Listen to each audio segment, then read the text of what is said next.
Bro kabaddi season 11 ஆப்ஷனுக்கு Tamil Thalaivas team release பண்ண போகிற பிளேயர்ஸ்லாம் யார் யார், கண்டிப்பாக அந்த பிளேயர்ஸை ரிலீஸ் பண்ணியே ஆகணும் அப்படிங்கிற லிஸ்ட்டில் இருக்கக்கூடிய பிளேயர்ஸை பற்றி தான் இந்த வீடியோவில் பார்க்க போகிறோம்.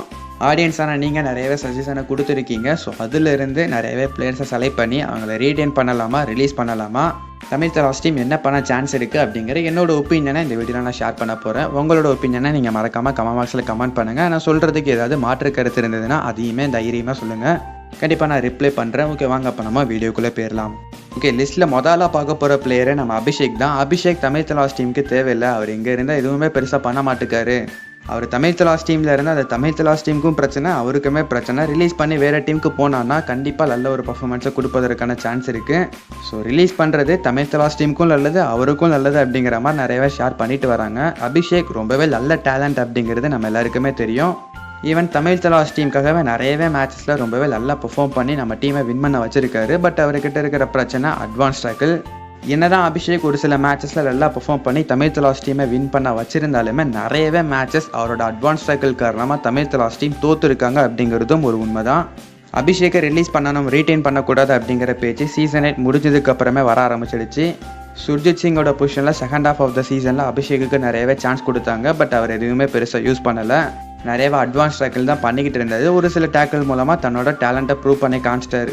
பட் இருந்தாலும் அப்போவே ஃபேன்ஸ் எல்லாம் சொன்னாங்கன்னா 2 பிளேயருமே தேவையில்லை, வேறு எதாவது நல்ல பிளேயர் எடுங்க அப்படிங்கிற மாதிரி தான் சொல்லிட்டு இருந்தாங்க. பட் இருந்தாலும் தமிழ் தலாஸ் டீம் கண்டினியூ பண்ணாங்க சீசன் 9க்கு. சீசன் 9 ஸ்டார்டிங் கொஞ்சம் மோசமாக போயிடுச்சு. பட் ஆஷன் குமார் வந்ததுக்கப்புறம் எல்லா பிளேயருமே நல்லா பெர்ஃபார்ம் பண்ணாங்க. கூட சேர்ந்து அபிஷேக்குமே நல்லா பண்ணியிருந்தார் ஓரளவுக்கு. பட் அவர்கிட்ட இருக்கிற பிரச்சனையே அந்த அட்வான்ஸ் டேக்கிள் தான். அதை அவர் கண்ட்ரோல் பண்ண மாட்டேக்காரு. சீசன் 10 அண்ட் சீசன் 9 ஒரு சில மேட்சஸில் நல்லாவே இம்ப்ரூவ்மெண்ட் அவர்கிட்ட இருந்து தெரிஞ்சிருந்தது. பட் நிறையவே மேட்சஸ் இவனும் திருந்தலாமாமா அப்படிங்கிற மாதிரி தான் நம்ம எல்லாருமே சொல்லிக்கிட்டு இருந்தோம். அந்த லெவலில் தான் அவர் ப்ளே பண்ணியிருந்தார். ஸோ என்னோட ஒரு ஒப்பீனியன் என்னன்னா, இவரை ரீடைன் பண்ணி திரும்பவுமே தமிழ் தலாஸ் டீமுக்காக சொதப்புறதுக்கு பதிலாக வேற ஒரு டீமுக்கு இவரை ரிலீஸ் பண்ணலாம். ஒரு புது டீம் இவர் எடுத்தாங்கன்னா கண்டிப்பாக அங்கே ஒரு புது மைண்ட் செட் அவருக்கு கிடைக்கும். புது டீம், புது கேம்ப், புது மைண்ட் செட்டோட நல்ல ஒரு கான்ஃபிடென்ட்டோட திரும்பவுமே நல்லா பெர்ஃபார்ம் பண்ணுவதற்கான சான்ஸ் இருக்குது.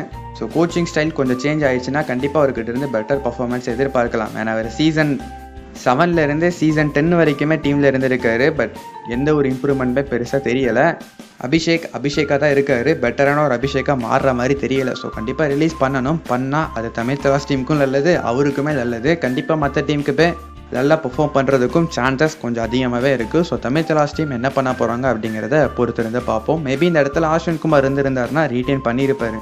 பட் ஒரு புது கோச் உள்ளே வராரு, நிறையவே பிளேயர்ஸை மேக்ஸிமம் சேஞ்ச் பண்ணுவார். லிஸ்ட்டில் அடுத்ததாக பார்க்க போகிற பிளேயர் நம்ம மோஹித் தான். மோஹித்தை பொறுத்த வரைக்கும் PKL சீசன் 8லேருந்து சீசன் 10 வரைக்குமே தமிழ் தலாஸ் டீமில் இருந்திருக்காரு. எந்த ஒரு சீசனுமே இவர்கிட்ட இருந்து ஓகோன்னு சொல்கிற அளவுக்கு பர்ஃபார்மன்ஸ் வரலை அப்படிங்கிறத ஒரு உண்மை. ஓரளவுக்கு ஆவரேஜாக ப்ளே பண்ணிடுவார். பட் அதே சமயம் நிறையவே அட்வான்ஸ் டேக்கில் பண்ணி நிறையவே மேட்சஸை தமிழ் தலாஸ் டீமை தோக்கடிச்சிருக்காரு அப்படிங்கிறதும் ஒரு உண்மை தான். ஒரு மேட்ச் நல்லா போனால் 2 மேட்சை சொதப்புறாங்க. அதாவது அட்வான்ஸ் டேக்கில் கொஞ்சம் குறைச்சிக்கிட்டு நல்ல ஒரு பர்ஃபார்மன்ஸ் ஒரு சில மேட்ச் கொடுக்காங்க. பட் அடுத்த மேட்ச்சை ரொம்ப ஈஸியாக 5 பாயிண்ட் 6 பாயிண்ட் அப்படிங்கிறது அசால்ட்டாக அட்வான்ஸ் டேக்கிள் பண்ணியே பாயிண்ட்ஸை வாரி வழங்குறாங்க.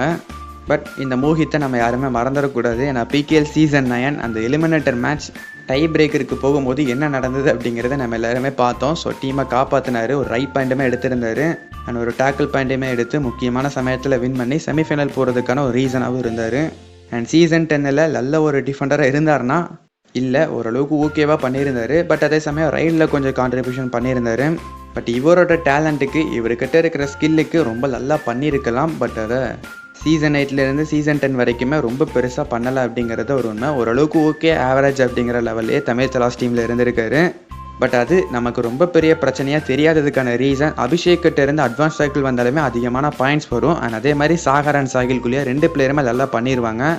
ஸோ 3 பொசிஷனுமே நல்லா பாயிண்ட்ஸ் வருது. இவர்கிட்ட இருந்து பெருசாக பாயிண்ட்ஸ் வரலனாலுமே சப்போர்ட் நல்லாவே கொடுப்பாரு. சாகருக்கு ரொம்ப பெரிய சப்போர்ட் கொடுத்துக்கிட்டு இருந்தார். 2 பேருக்கு இடையில அந்த காம்பினேஷனுமே நல்லா இருந்தது. ஸோ அதனால தான் தமிழ் தலாஸ் டீம் கண்டினியூ பண்ணிக்கிட்டு இருந்தாங்க. இதை திரும்பவும் பண்ணுவாங்களான்னா என்னோட ஒரு ஒப்பீனியன் வாய்ப்பு கம்மி தான். ரிலீஸ் பண்ணிவிட்டு வேறு ஏதோ பெட்டரான பிளேயர் எடுக்கலாம். அவங்களுக்கு ஸ்கவுட்டிங்லேயோ இல்லை வேறு ஏதோ பெட்டரான பிளேயரை பார்த்து வச்சு தமிழ் தலாஸ் டீமுக்கு கரெக்டாக இருப்பாங்க அப்படிங்கிற மாதிரி ஃபிக்ஸ் பண்ணிட்டாங்கன்னா கண்டிப்பாக ரிலீஸ் பண்ணிடுவாங்க. மேபி வேறு எந்த ஒரு பிளேயருமே பெருசாக கிடைக்கல, அப்படியே எடுத்தாலும் என்ன பண்ணுவாங்க அப்படிங்கிறது தெரியாது அப்படிங்கிற மாதிரி நினச்சாங்கன்னா கண்டிப்பாக அவரை ரீட்டைன் பண்ணாலும் பண்ணலாம். பட் என்னோட ஒப்பீனியன் அதுக்கு 120% தான் சான்ஸ் இருக்குது. நீங்கள் என்ன நினைக்கிறீங்க? மோஹித்தை ரீட்டைன் பண்ணலாமா வேண்டாமா அப்படிங்கிறத கமெண்ட்டில் சொல்லுங்கள். ஓகே, அடுத்ததாக சொல்ல போகிற நேம் கொஞ்சம் ஷாக்கிங்காக இருக்கும், பட் ஏற்றுக்க முடியினாலுமே அதான் உண்மை. அஜிங்கியா பவர் இதற்கப்புறம் தமிழ் தலாஸ் டீமுக்கு தேவை கிடையாது அப்படிங்கிற மாதிரி நிறைய பேர் சொல்லிட்டு இருக்காங்க. PKL season 8 and season 9 and season 10 இந்த 3 சீசன்லையுமே தமிழ் தலாஸ் டீமுக்கு ரொம்ப முக்கியமான ஒரு ரைடராக இருந்தார். சீசன் 8 அண்ட் சீசன் 9 2 சீசனுமே நல்லா பண்ணிட்டாரு. பட் லாஸ்ட் சீசன் 10ல் ரொம்ப ரொம்ப ரொம்ப மோசமாக ப்ளே பண்ணியிருந்தார். மேபி இவர் நல்லா பண்ணியிருந்தாருன்னா தமிழ் தலாஸ் டீம் பிளே ஆஃப்க்கு போய் நல்ல பர்ஃபார்மன்ஸை கொடுத்துருப்பாங்க. பட் ரொம்ப மோசமாக சொதப்பிட்டாருங்க. அதுக்கு ரீசன் என்னன்னா, அஜிங்கியா பவர் பெருசாக ஹைட் கிடையாது, இவர்கிட்ட போனஸ் ஸ்கில் பெருசாக கிடையாது. ரைடுக்கு போனார்னா ஒன்று பாயிண்ட் எடுப்பார், இல்லை எம்டி ரைடோட திரும்ப வந்துடுவார். போனஸ் போட்டு டூவோட ரைடெல்லாம் தள்ளி போட மாட்டார். ஸோ இது அவருக்குமே பெரிய ப்ரெஷராக இருக்கும், கூட இருக்கிற நரேந்தருக்குமே பெரிய ப்ரெஷராக மாற்றுது. அண்ட் அஜிங்கியா பவரோட ஸ்கில், அவருக்கு அட்வான்டேஜ் என்ன அப்படிங்கிறத எல்லா டீமுமே ஓரளவுக்கு கண்டுபிடிச்சிட்டாங்க. ஸோ அதுக்கேற்ற மாதிரி ஸ்ட்ராட்டஜி போட்டு அவர் ஈஸியாக மடக்கிறாங்க. அவரோட ஸ்கில்லை இன்னுமே அவர் இம்ப்ரூவ் பண்ணி இன்னுமே ஒரு பெட்டரான பிளேயராக மாறணும் அஜிங்கியா பவர். கண்டிப்பாக டீமில் ஒரு செகண்டரி ரைடர், பிரைமரி ரைடர்லாம் அஜிங்கியா பவர் செட் ஆக மாட்டார். அவர் எப்படிப்பட்ட பிளேயர்னா ஒரு சூப்பர் சப்பாக உள்ளே வரணும். செகண்ட் ஹாஃபில் சீசன் 8 தமிழ் தலாஸ் டீம் அப்படி தான் யூஸ் பண்ணாங்க. ஒரு சூப்பர் சப்பாக உள்ளே வந்தார்னா அவரால் மேட்சை எப்போ வேணால் எப்படி வேணால் மாற்ற முடியும். பட் அதே சமயம் ஒட்டுமொத்த ப்ரெஷரையுமே அவர் மேலே போடுறது கண்டிப்பாக அது தமிழ் தலாஸ் டீமுக்கு பெரிய பிரச்சனையாக மாறிடும். நரேந்தர் அண்ட் அது போக ஒரு 2 ரைடர் தேவை. அதுக்கப்புறம் தான் அஜிங்கியா பவரை எஃபெக்டிவாக யூஸ் பண்ண முடியும். ஸோ இப்போ பிரச்சனையாக அதுக்கேற்ற அமௌண்ட் தமிழ் தலாஸ் டீம் கிட்டே இருக்குமா? ஏன்னா நரேந்தரை ரீட்டைன் பண்ணணும், சாகரை ரீட்டைன் பண்ணணும், சாகில் குல்லியாவை ரீட்டைன் பண்ணணும், அண்ட் 2 ஃபாரின் பிளேயர் வேறு இருக்காங்க. அண்ட் இது போக எக்கச்சக்கமான யங்ஸ்டர்ஸ் இருக்காங்க. ஸோ அவங்களால ரீட்டைன் பண்ணணும், கண்டிப்பாக பண்ணணும் அப்படிங்கிற லிஸ்ட்டில் இருக்காங்க. ஸோ அதையும் தாண்டி இவரையுமே ரீட்டைன் பண்ணுவாங்களா அப்படிங்கிற ஒரு கேள்விக்குறி வருது. ஸோ ரீட்டைன் பண்ணலாம், பட் பண்ணாங்கன்னா கண்டிப்பாக செகண்டரி ரைடராகவோ தேர்ட் ரைடராகவோ இல்லை பிரைமரி ரைடராகவோ ரீட்டைன் பண்ணக்கூடாது. ஒரு 4th சாய்ஸ் ரைடராக தான் டீமில் இருக்கணும். தேவைப்படுற சமயத்தில் உள்ளே வந்து மாசாக பெர்ஃபார்ம் பண்ணி கொடுக்கக்கூடிய ஒரு ரைடராக தான் தமிழ் தலாஸ் டீமுக்கு இவர் தேவைப்படுறாரு. ஸோ அதை பண்ணுறாங்களா இல்லை ரிலீஸ் பண்ணுறாங்களா அப்படிங்கிறத பொறுத்திருந்து பார்ப்போம். பட் என்னோட ஒரு ஒப்பீனியன், அவர் ஒரு 4th ரைடராக ரீட்டைன் பண்ணலாம். பட் பிரைமரி ரைடராகவோ இல்லை ஒரு செகண்டரி ரைடராகவோ இல்லை ஒரு தேர்ட் ரைடராகவோ ரீட்டைன் பண்ணாங்கன்னா அது சிஎஸ்கே டீமுக்கு திரும்பவும் நெக்ஸ்ட் சீசனுமே ஒரு பிரச்சனையாக மாறுவதற்கான வாய்ப்பு தான் இருக்குது. ஏன்னா இந்த சீசனை நம்ம பார்த்துட்டோம், எதுவுமே பண்ண முடியலை.